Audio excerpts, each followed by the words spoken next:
देखिए, आज मैं physics class 12th unit 3 chapter 4 गतिमान आवेश एवं चुंबकत्व के बारे में अध्ययन करेंगे। गतिमान आवेश एवं चुंबकत्व, जैसा कि नाम से ही स्पष्ट है, गतिमान आवेश।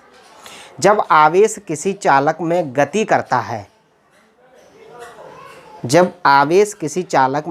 करता है, तो उसे हम विद्युत धारा कहते हैं। ठीक है, तो गतिमान आवेश एवं चुंबकत्व, यानी कि जब आवेश किसी चालक में गति करेगा तो वो विद्युत धारा का प्रवाहित होना माना जाएगा। जब विद्युत धारा प्रवाहित होगी तो उस चालक के चारों ओर चुंबकीय क्षेत्र उत्पन्न होता है। इसी के बारे में अध्ययन करने के लिए वैज्ञानिक ओरस्टेड ने एक एक्सपेरिमेंट किया था, जिसको हम ओरस्टेड का प्रयोग कहते हैं। एक्चुअल में ये एक्सपेरिमेंट अनजाने में किया गया था। क्या हुआ था, एक बार वैज्ञानिक ओरस्टेड अपना कोई प्रैक्टिकल कर रहे थे, कोई एक्सपेरिमेंट कर रहे थे, तो वो अपने विद्युत परिपथ में जब उन्होंने विद्युत धारा प्रवाहित की तो उस परिपथ के पास में रखी एक चुंबकीय सुई में बार बार विक्षेप हो रहा था। जब उन्होंने उस चुंबकीय सुई पर थोड़ा ध्यान दिया तो जैसे ही हम विद्युत परिपथ में विद्युत धारा प्रवाहित करते हैं, उस चुंबकीय सुई में विक्षेप उत्पन्न हो जा रहा था। परिपथ में विद्युत धारा का प्रवाह बंद करने पर चुंबकीय सुई का विक्षेप समाप्त हो जा रहा था। तो इससे उनके दिमाग में एक बात आई कि जब हम चालक में विद्युत धारा प्रवाहित कर रहे हैं तो इस चालक में कुछ न कुछ तो उत्पन्न हो रहा है। ठीक है, फिर उन्होंने इसके लिए एक एक्सपेरिमेंट चुंबक और विद्युत धारा पर किया था, जिसको बोलते हैं हम ओरस्टेड का प्रयोग। तो वो एक्सपेरिमेंट क्या था, उसी के बारे में आज हम अध्ययन करेंगे। तो उस एक्सपेरिमेंट का नाम था ओरस्टेड का प्रयोग। ठीक है, तो देखिए हम ओरस्टेड का प्रयोग करने।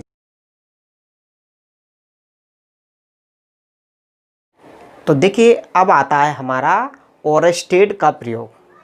तो वैज्ञानिक ओरस्टेड ने एक धारावाही परिपथ तैयार करके उसमें विद्युत धारा प्रवाहित की, तो हमें निम्न स्थितियां प्राप्त होती हैं, निम्न प्रेक्षण प्राप्त होते हैं। ठीक है, पहला प्रेक्षण क्या था, जो हमने परिपथ तैयार किया है, जो कोई तार AB है, इस तार के साथ श्रेणी क्रम में हमने एक संचायक सेल C और दाब कुंजी K को जोड़ा है।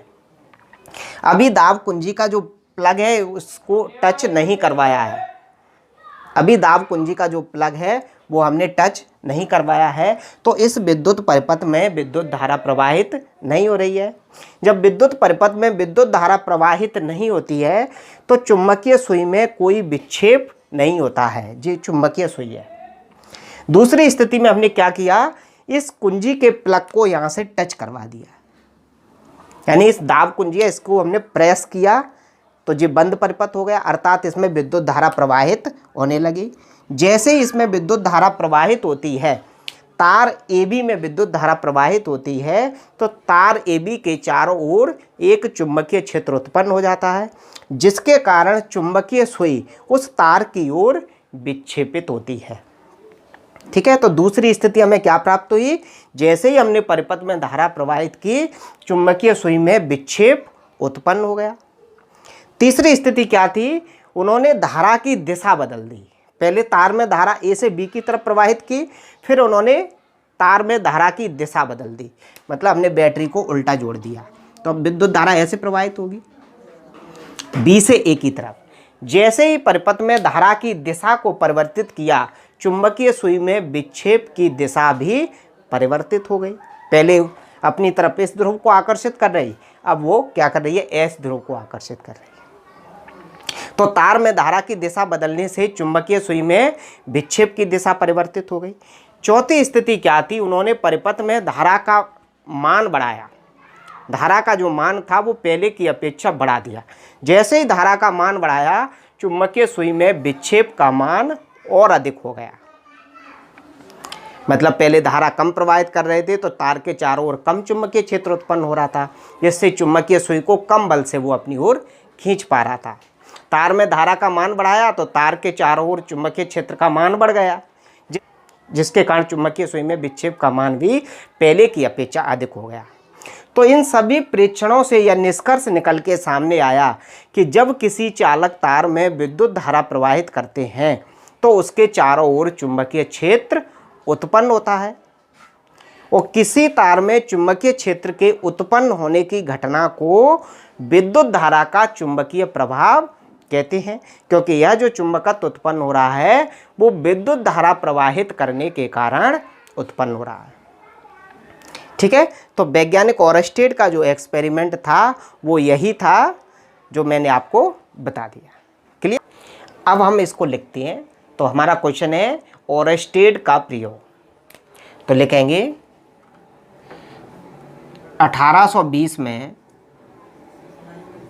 डेनमार्क के थे, डेनमार्क के भौतिक शास्त्री या वैज्ञानिक, डेनमार्क के भौतिक शास्त्री, भौतिकविद ओरस्टेड ने एक धारावाही परिपथ तैयार करके उसमें विद्युत धारा प्रवाहित की तो निम्न प्रेक्षण प्राप्त हुए।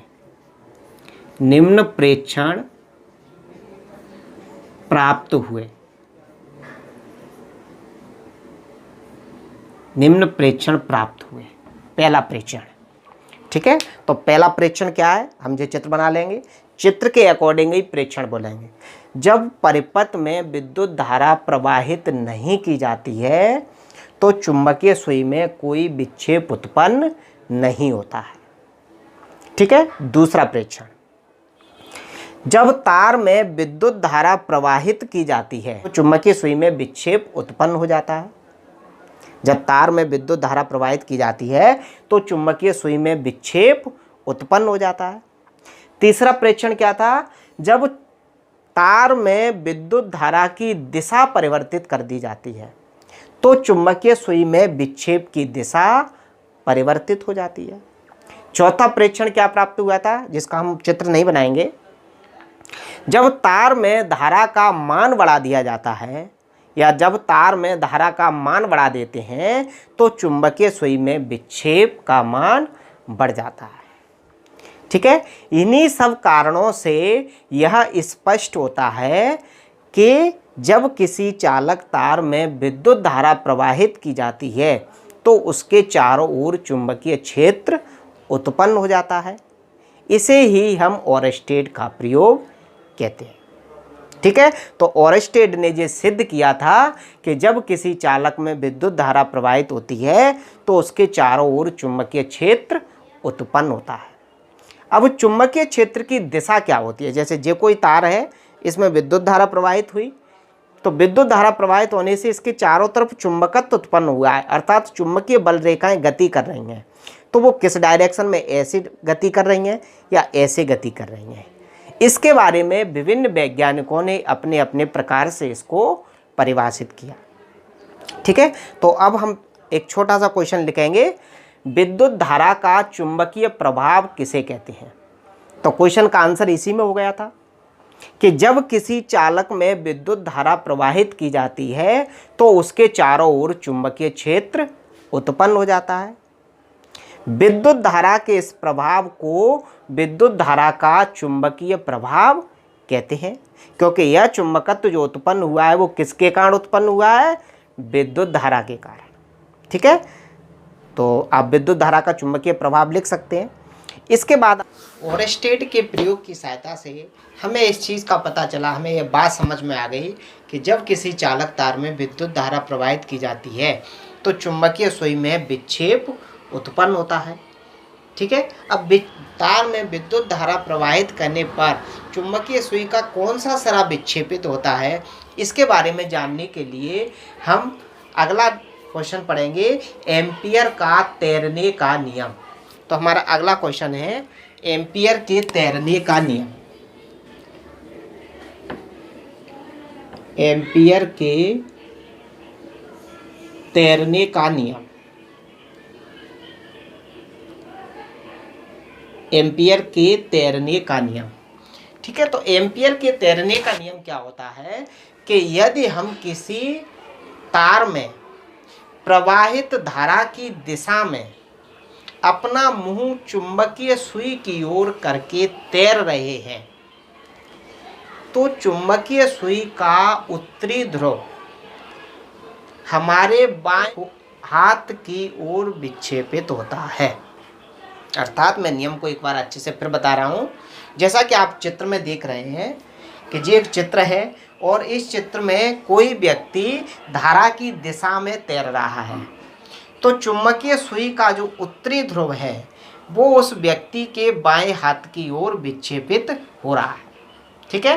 तो नियम क्या होता है कि यदि हम किसी तार में प्रवाहित धारा की दिशा में अपना मुंह चुंबकीय सुई की ओर करके तैर रहे हैं तो चुंबकीय सुई का उत्तरी ध्रुव बाएं हाथ की ओर विक्षेपित होता है।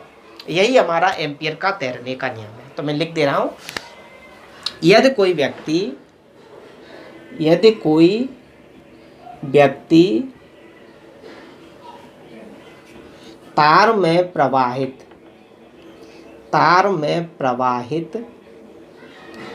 धारा की दिशा में अपना मुंह चुंबकीय सुई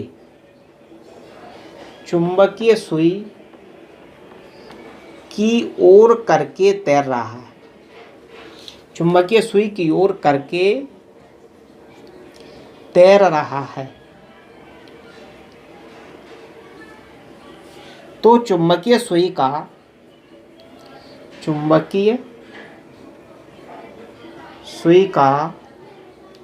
उत्तरी ध्रुव व्यक्ति के बाएं हाथ की ओर विक्षेपित होता है, बाएं हाथ की ओर विक्षेपित होता है।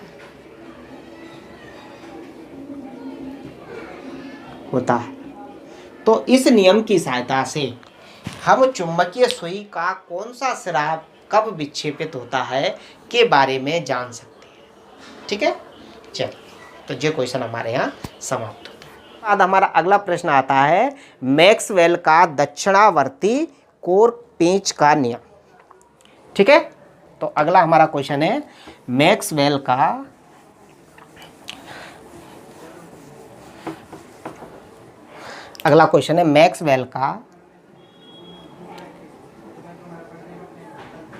मैक्सवेल का दक्षिणावर्ती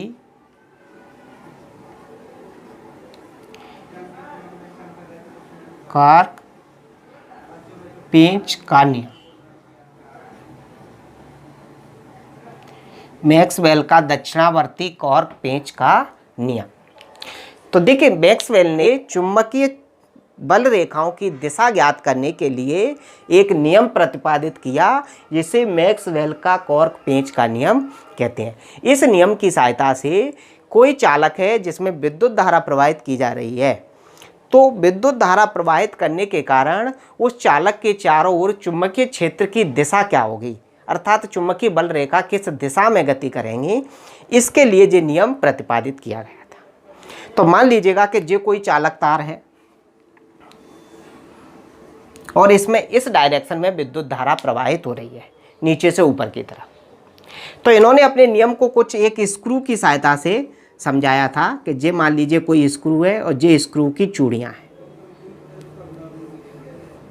जब स्क्रू को टाइट करते हैं तो देखा होगा आपने, वो क्या होता है, आगे बढ़ता है, और जब स्क्रू को लूज करते हैं तो वो पीछे की तरफ हटता है।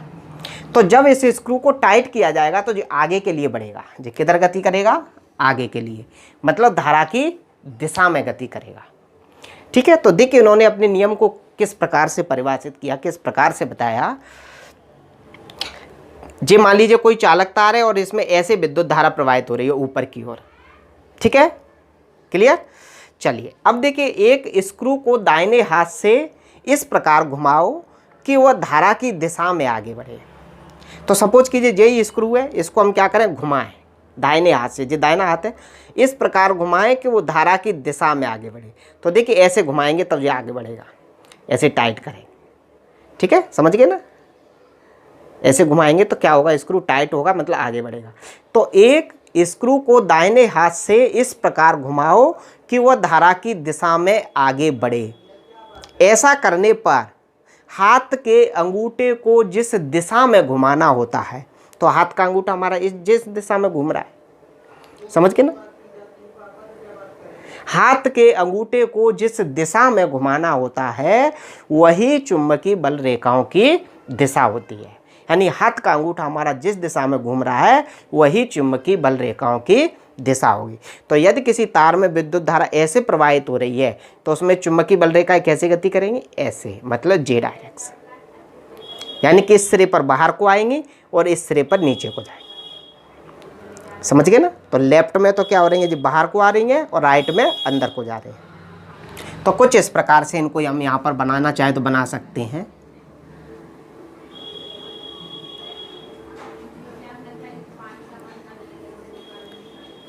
जे बाहर के लिए आ रही हैं और इधर में जे अंदर के लिए जा रहे हैं। जे चालक तार में चुंबकीय क्षेत्र अर्थात चुंबकीय बल रेखाओं की दिशा होगी।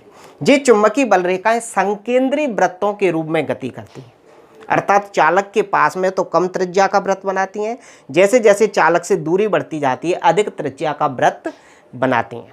तो ये संकेंद्रीय चुंबकीय बल रेखा है, ठीक है। नियम को हम लिखेंगे तो कुछ इस प्रकार से लिख सकते हैं। एक पेंच को दाहिने हाथ से इस प्रकार घुमाओ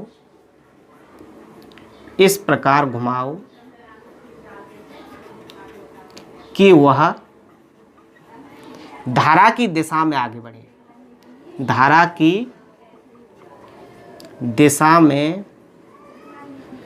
आगे बढ़े। ऐसा करने के लिए हाथ के अंगूठे को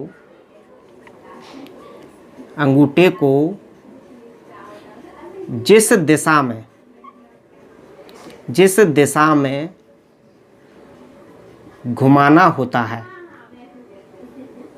घुमाना होता है वही चुंबकीय बल रेखाओं की दिशा होती है।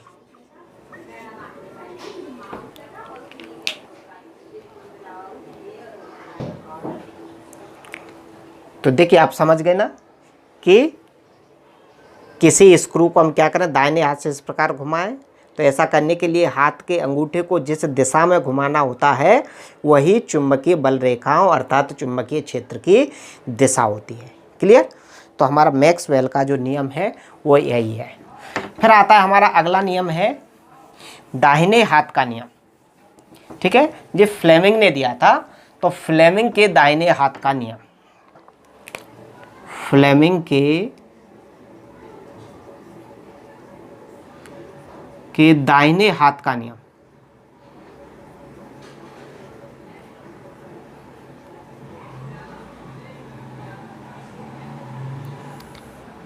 फ्लेमिंग के दाहिने हाथ का नियम। तो फ्लेमिंग के दाहिने हाथ का नियम क्या होता है कि जैसे मान लीजिए जो कोई चालक तार है जिसमें विद्युत धारा इस दिशा में प्रवाहित हो रही है, तो उन्होंने बताया था कि दाहिने हाथ से किसी धारावाही चालक तार को इस प्रकार पकड़ो कि अंगूठा धारा की दिशा में हो। तो सपोज कीजिए जो कोई धारावाही चालक तार है, मतलब इसी में विद्युत धारा प्रवाहित हो रही है, इसको हमें दाहिने हाथ से पकड़ना है, मतलब इस हाथ से, और इस प्रकार पकड़ना है कि अंगूठा धारा की दिशा में हो। मान लीजिए इसी में विद्युत धारा ऊपर के लिए प्रवाहित हो रही है, तो इसको कैसे पकड़ा जाएगा, ऐसे। ठीक है, दाहिने हाथ से इस प्रकार पकड़ो कि अंगूठा धारा की दिशा में हो। ऐसा करने के लिए हाथ की उंगलियों को जिस दिशा में मोड़ना होता है, तो देखिए हाथ की उंगलियां हमारी किस दिशा मुड़ी हैं, ऐसे में।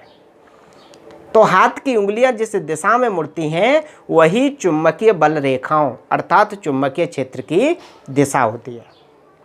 तो यदि किसी चालक तार में विद्युत धारा ऐसे प्रवाहित हो रही है तो चुंबकीय क्षेत्र की दिशा क्या होगी, यह होगी। तो एक धारावाही चालक तार को दाहिने हाथ से इस प्रकार पकड़ो कि अंगूठा धारा की दिशा में हो।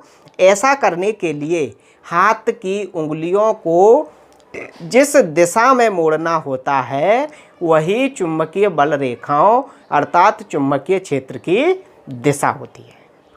तो आप समझ गए ना कि चुंबकीय क्षेत्र की दिशा क्या होगी, ऐसे। क्लियर? चलिए मैं नियम लिख रहा हूं। एक धारावाही चालक तार को दाहिने हाथ से इस प्रकार पकड़ो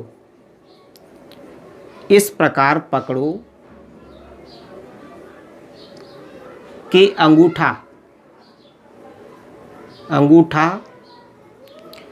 धारा की दिशा में हो, अंगूठा धारा की दिशा में हो। ऐसा करने के लिए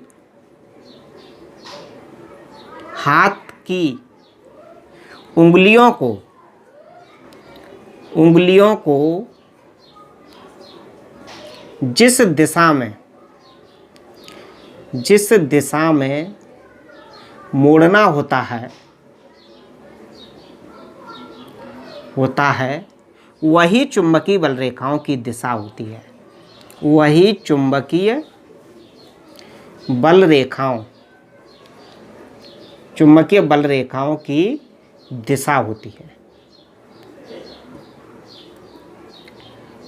ठीक है, तो आपको नियम समझ में आ गया था कि इस प्रकार पकड़ें कि अंगूठा धारा की दिशा में हो। ऐसा करने के लिए उंगलियों को जिस दिशा में मोड़ना होता है वही चुंबकीय बल रेखाओं की दिशा होती है।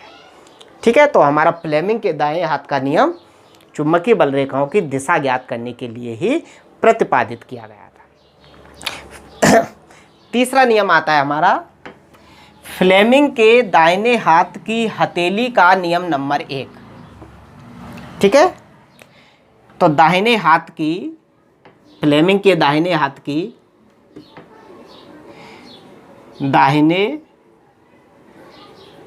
की हथेली का नियम नंबर 1। इसका नियम नंबर 2 भी होता है जिसको हम आगे पढ़ेंगे। नियम नंबर 2 कुछ और चीज ज्ञात करता है और नियम नंबर 1 चुंबकीय क्षेत्र अर्थात चुंबकीय बल रेखाओं की दिशा को बताता है। तो दाहिने हाथ की हथेली का नियम नंबर 1। तो दाहिने हाथ की हथेली का नियम नंबर 1 क्या होता है, देखिए मान लीजिएगा कि जो कोई धारावाही चालक तार है जिसमें इस दिशा में विद्युत धारा प्रवाहित हो रही है, तो इस चालक के कारण चुंबकीय क्षेत्र उत्पन्न हो रहा होगा, इसके चारों तरफ चुंबकीय क्षेत्र उत्पन्न हो रहा है। ठीक है, तो मान लीजिएगा कि इस बिंदु पर चुंबकीय क्षेत्र कितना उत्पन्न हो रहा है, तो ये तो हम इससे ज्ञात नहीं कर पाएंगे, लेकिन यहाँ पर चुंबकीय क्षेत्र की दिशा क्या होगी वो हम ज्ञात कर पाएंगे। चुंबकीय क्षेत्र कितना उत्पन्न हो रहा है वो हम आगे पढ़ेंगे अभी, लेकिन अभी हम इस नियम की सहायता से चुंबकीय क्षेत्र की इस बिंदु पर दिशा बता सकते हैं कि इस बिंदु पर चुंबकीय क्षेत्र की दिशा क्या होगी। क्लियर? तो देखिए क्या होता है दाहिने हाथ की हथेली का नियम नंबर 1। दाहिने हाथ की हथेली को इस प्रकार फैलाओ कि अंगूठा उंगलियों के लंबवत हो। देखिए इस टाइप से, ये अंगूठा और ये उंगलियां दोनों के बीच का कोण 90 डिग्री। दाहिने हाथ की हथेली को इस प्रकार फैलाओ कि अंगूठा उंगलियों के लंबवत हो। अब यदि अंगूठा धारा की दिशा, अंगूठा किधर हो, धारा की दिशा में, उंगलियां उस बिंदु की ओर हों जिस पर चुंबकीय क्षेत्र की दिशा ज्ञात करनी है। उंगलियां किधर, जिधर चुंबकीय क्षेत्र, जिस बिंदु पर चुंबकीय क्षेत्र की दिशा ज्ञात करनी है, तो उस बिंदु पर चुंबकीय क्षेत्र की दिशा हथेली के लंबवत बाहर की ओर होती है। दाहिने हाथ की हथेली को इस प्रकार फैलाओ कि अंगूठा उंगलियों के लंबवत हो। अब यदि अंगूठा धारा की दिशा, उंगलियां उस बिंदु की ओर हों जिस पर चुंबकीय क्षेत्र की दिशा ज्ञात करनी है, तो उस बिंदु पर चुंबकीय क्षेत्र की दिशा हथेली के लंबवत बाहर की ओर होती है। ऐसे होगी। देखिए हम इसको इस पे लागू करें तो देखिए, अंगूठा धारा की दिशा में, उंगलियां उस बिंदु की तरफ हैं जिस पर चुंबकीय क्षेत्र की दिशा ज्ञात करनी है, तो इस बिंदु पर चुंबकीय क्षेत्र की दिशा किधर होगी? हथेली के लंबवत बाहर की ओर, मतलब ऐसे में अंदर की तरफ जाएगी। तो इस बिंदु पर चुंबकीय क्षेत्र की दिशा किधर होगी? अंदर की तरफ। अंदर की तरफ को हम क्रॉस से प्रदर्शित करते हैं, और बाहर के लिए होती तो हम इसको डॉट से प्रदर्शित करते हैं। तो इस बिंदु पर चुंबकीय क्षेत्र की दिशा किधर होगी? अंदर के लिए। ठीक है, जिसको हम यदि कागज पर लिख रहे हैं तो क्या बोलेंगे? कागज के तल के लंबवत नीचे की ओर। क्लियर? तो मैं नियम लिख रहा हूं, दाहिने हाथ की हथेली को इस प्रकार फैलाओ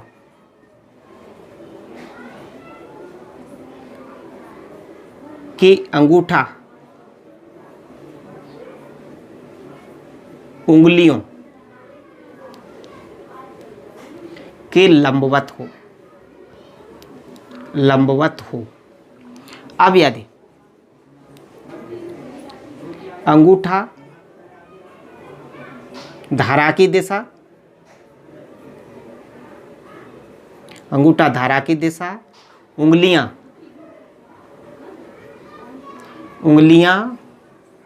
उस बिंदु की ओर संकेत करें, उस बिंदु की ओर संकेत करें जिस पर चुंबकीय क्षेत्र की दिशा ज्ञात करनी है। चुंबकीय क्षेत्र की दिशा ज्ञात करनी है, तो उस बिंदु पर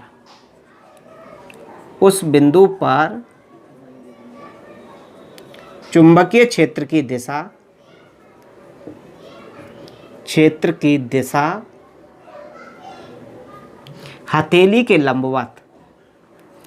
हथेली के लंबवत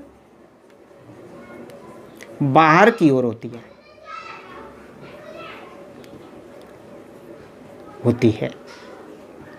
ठीक है, तो उस बिंदु पर चुंबकीय क्षेत्र की दिशा हथेली के लंबवत बाहर की ओर होती है। फिर से मैं एक बार बता रहा हूं, दाहिने हाथ की हथेली को इस प्रकार फैलाओ कि उंगलियां अंगूठे के लंबवत हो। अब यदि अंगूठा धारा की दिशा है, उंगलियां उस बिंदु की तरफ संकेत करें जिस पर चुंबकीय क्षेत्र की दिशा ज्ञात करनी है, तो उस बिंदु पर चुंबकीय क्षेत्र की दिशा हथेली के लंबवत बाहर की ओर होती है। यही हमारा फ्लेमिंग के दाहिने हाथ की हथेली का नियम नंबर 1 है।